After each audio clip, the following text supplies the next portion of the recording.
இங்கே பாருங்கள், ஆலு பரோட்டா செய்வது எப்படின்னு பாருங்கள். முதல்ல கோதுமை மாவு நல்லா பிசைஞ்சு ஒரு 1/2 ஊற வச்சிடணும். ஊற வச்சு அப்புறமா உருளைக்கிழங்கு மசாலாலாம் ரெடி பண்ணி பக்கத்தில் அது ஒரு உருண்டை பிடிச்சி வச்சுக்கணும். எத்தனை சப்பாத்தி போட போகிறோமோ அதுமாரி சப்பாத்தி மாவும் தனித்தனியாக உருண்டை பிடிச்சி வச்சுக்கணும். அடுத்தது அந்த உருளைக்கிழங்கு மசாலாவும் தனித்தனியாக உருண்டை பிடிச்சி வச்சுக்கணும்னாக்கா கரெக்டாக இருக்கும். எத்தனை நம்ம சப்பாத்தி போட போகிறோமோ அதுக்கு தகுந்தமாரி மசாலாவை ரெடி பண்ணி வச்சுக்கணும்னாக்கா அப்புறமா எடுத்து ஒவ்வொரு மாவு சப்பாத்தி மாவு எடுத்து சப்பாத்தி மாவு கொஞ்சம் மைதா மாவும் போடணும், கொஞ்சம் கோதுமை மாவும் போடணும். 2 மிக்ஸ் பண்ணால் தான் நல்லா வரும். அது வெறும் கோதுமை மாவுலையும் பண்ணாலும் நல்லா வராது, வெறும் மைதா மாவில் பண்ணாலும் நல்லா வராது. 2 மாவும் சரிசமமாக போட்டுக்கணும். ஆலு பரோட்டாவுக்கு போட்டு பிசைஞ்சு நல்லா ஊற வைக்கணும். அது பிசையும் போதே கொஞ்சம் எண்ணெய் போட்டு பிசைஞ்சிடணும் மாவு, அப்போ தான் சாஃப்டாக இருக்கும்.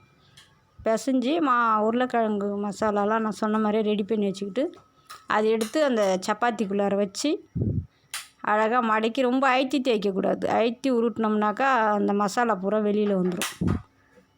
அது மெலிசாக அப்படியே கொஞ்சம் கொஞ்சமாக உருட்டி அதுக்கு பிற்பாடு தவா வச்சு நெய் ஒன்றாலும் இருந்தால் நெய் போடலாம், இல்லை எண்ணெய் ஆயில் இருந்தாலும் ஆயில் போட்டு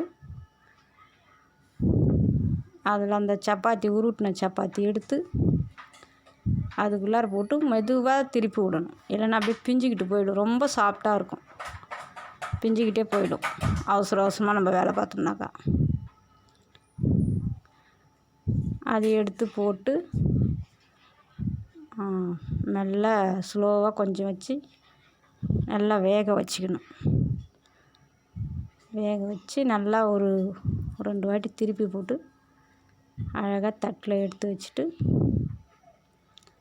அதுக்கு தொட்டுக்க அது உள்ளே மசாலா இருக்குது, அது வேணாலும் சாப்பிட்டுக்கலாம். இல்லைன்னா நம்ம சாஸு தான் நல்லா சூப்பராக இருக்கும் காம்பினேஷன். அதுக்கு இதுக்கு நல்லா தொட்டு சாப்பிட்றதுக்கு காம்பினேஷன் நல்லாயிருக்கும். சாப்பிட்றதுக்கு சாஸு ஊற்றி வச்சு அதை தொட்டு சாப்பிடுங்க, நல்லாயிருக்கும். செஞ்சு பாருங்கள். செஞ்சு பார்த்துட்டு கமெண்ட்ஸில் சொல்லுங்கள் எப்படி இருந்ததுன்னு இந்த வீடியோவை.